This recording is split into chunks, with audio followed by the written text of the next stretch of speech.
Welcome to the report for Tiger Mountain, ladies and gentlemen. We're going to talk about Trump and Jeffrey Epstein. Best friends or no? Stick around and listen.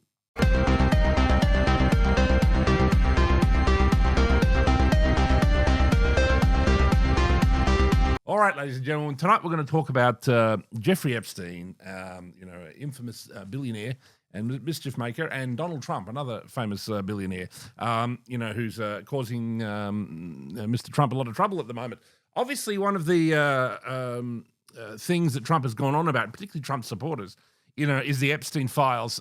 People have been suspicious of Jeffrey Epstein even from Trump turn one. It was a big issue. And Trump, always wants to drain the swamp, and people have long suspected that Jeffrey Epstein was an agent of intelligence. I mean, as Tucker Carlson said recently, obviously, most likely Mossad, but there might have also been some collaboration with CIA, maybe even MI5, who knows? The chickens have sort of come home to roost to some extent. And for whatever reason, it appears like Trump and Kash Patel and Pam Bondi have really looked into the files, and I think they've come back to Trump with something along the lines of, well, you're in them, So, how could that be? Well, obviously it could be that, he was actually, he did something inappropriate. I mean, he did hang out with him in the 90s. I mean, it was clear that Donald Trump was being courted by Jeffrey Epstein because that was essentially what Jeffrey Epstein did, is he was courting the rich and famous so he could blackmail them, obviously having Donald Trump as an asset. Look, considering how Trump is an extreme Zionist in many ways and pretty much lets Bibi get away with whatever the hell he likes, maybe that it succeeded. But the weird thing that I find surprising is that why didn't his political enemies use it why didn't Hillary use it and why didn't Biden use it? So now Trump is calling it a conspiracy theory similar to the Russiagate, which obviously I don't think is true. It's not really that similar.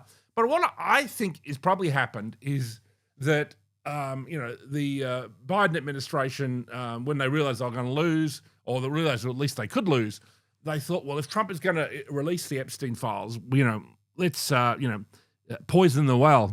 Well poisoning is one of their favorite activities, of course. So they thought, well, why don't we just create artificial documents, fake things, and put them in the file about Donald Trump? And there's probably some real stuff in there where, Epstein is contacting Donald, wanting to, woo him.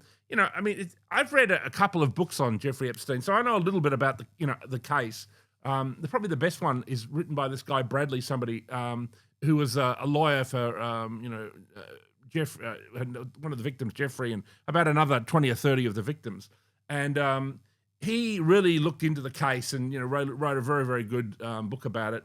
And, it's just extraordinary case, and, they've got that Mark Epstein, which is the brother of Jeffrey Epstein, running around, doing media at the moment. Now, Mark Epstein, as far as I'm concerned, from the two books I've read, was definitely involved. He owned like this, I don't know if he owned it, but he was like I don't know what you call it, like the guy, the supervisor or the master of ceremonies over a block of flats where he would keep these 16-year-old girls, these 15-year-old, 14-year-old girls. So Mark Epstein was sort of like like an assistant to his brother. If you've read the books on the topic like I have, he's deeply involved in all this. And, Jeffrey Epstein's, kind of modus operandi was to, find successful people like Prince Andrew and then, compromise them. And now it appears like with Prince Andrew, he did compromise. I believe Virginia Jeffries about what she said. I believe, he probably slept with her. I'm not entirely sure that Prince Andrew knew she was, 16 or 15 or however old she was. But see, that's the whole point of the honey trap is that, he had, 20-year-old Victoria's Secret models hanging out with him all the time. So if you were to sleep with a 20-year-old Jeffrey Epstein, associate, it's not illegal. It's not doing anything wrong. And I imagine even Donald Trump would be down for that. But see, the whole point is that, you're sleeping with a 20-year-old and then the next night they say, that was a great weekend. And the next night they slip in the 15-year-old and then they've got you. They film you and they've got you. That's the whole purpose of the operation. That was its function, okay?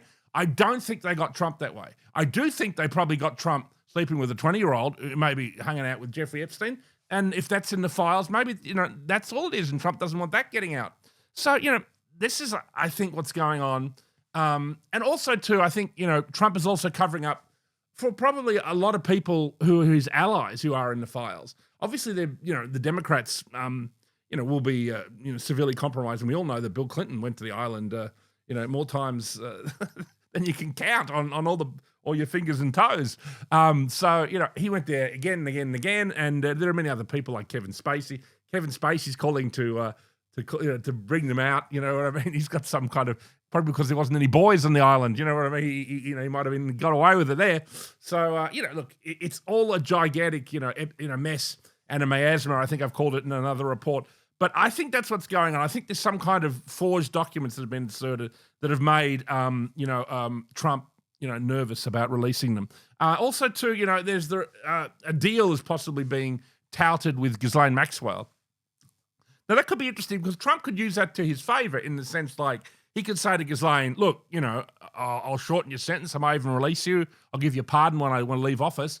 But like, you got to go, name my political enemies and don't name me. You know what I mean? And obviously he would be worried about, Ghislaine Maxwell naming him. But I don't think she'd be that stupid when he's the president of the United States because he has the power to pardon her. So, there could be something going on there. And other people within that, obviously there's the whole Q movement, which is, pretty freaking crazy by now. The mass arrests of all these globalist criminals are coming every week, and that's been coming every week for, about 6 or 7 years now since the Q thing first appeared. I mean, I think Q is basically a lot of nonsense.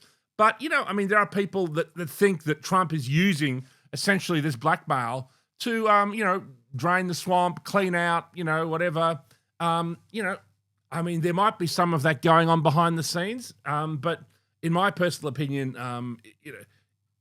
if the Department of Justice under Kash Patel and Dan Bongino, until they really make arrests and, Pam Bondi and that, you see serious arrests taking place, to me, it's all fictional, and is that the case? Is this, people have always said about Donald Trump that it's like a show, and I mean, obviously I'm a Trump, and if anyone has watched this podcast knows I'm a Trump true supporter, ladies and gentlemen. So I don't believe that. I think Trump, is legitimately doing great things that upset the globalist cabal, but he's certainly doing things that the Zionists like.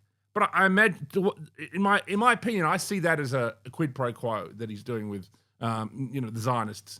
He's essentially saying, look, I'm going to give you free rein to do whatever the hell you want, but I'm going to save America, okay?